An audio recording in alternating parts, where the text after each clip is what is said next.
Hi guys, my name is Marissa and welcome back to my channel. In today's video, I'm going to be showing you how to make homemade almond milk.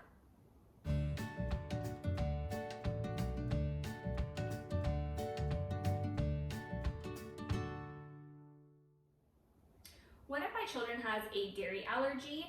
I came up with this recipe because I was looking at the back of one of the containers of the almond milk that we were purchasing at the store, and it seemed like it had a lot of unnecessary ingredients. In my mind, almond milk should just be almonds and water. It doesn't need anything else.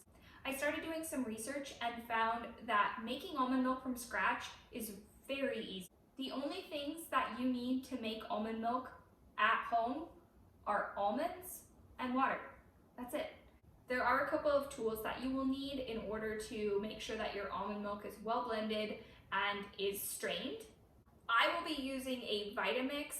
I have not tried to make this recipe in a blender other than a Vitamix. I do think that you would need something that's high powered.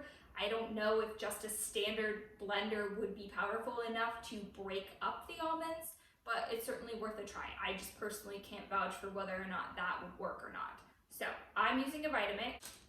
You will also need a nut milk bag. This is something that I ordered off of Amazon. I want to say that it was around $10.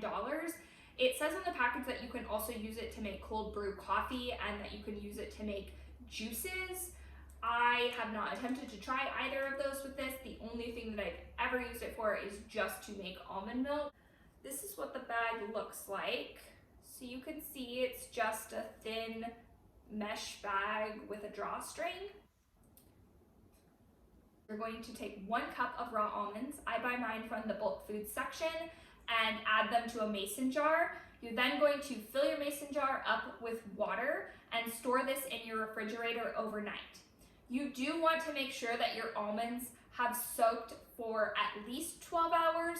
I will typically try to store mine for 24 hours because it starts to break down the almonds and it softens them up so that they will grind up easier in your blender and give a more creamy consistency to your almond milk. That's what you're looking for. Once you no longer have the crisp color of the water anymore and it starts to get this kind of cloudy, muddy color in here, you know that the water has done its job of starting to break down these almonds. All right, we are gonna take our mason jar full of our 1 cup of almonds, dump it into a strainer. We want to make sure to discard that water that they were soaking in and use fresh water to make our almond milk.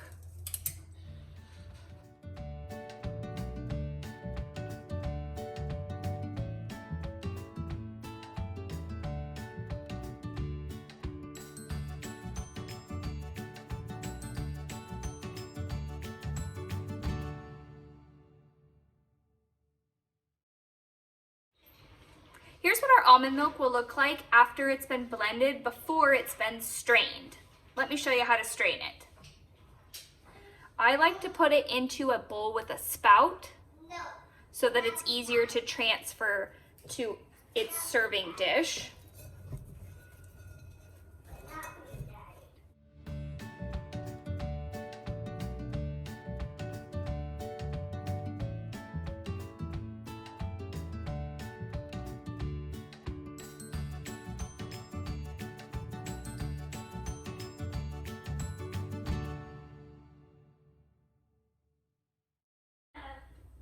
This is what's left after you have strained the milk out of your almonds. This is called almond pulp, and I use this instead of breadcrumbs when I make homemade meatballs. I will be posting that recipe in tomorrow's video. That concludes our video for today. Don't forget that tomorrow I will be posting a video showing how to use your leftover almond pulp in meatballs. If you liked this video, please give it a thumbs up and subscribe to my channel. Bye!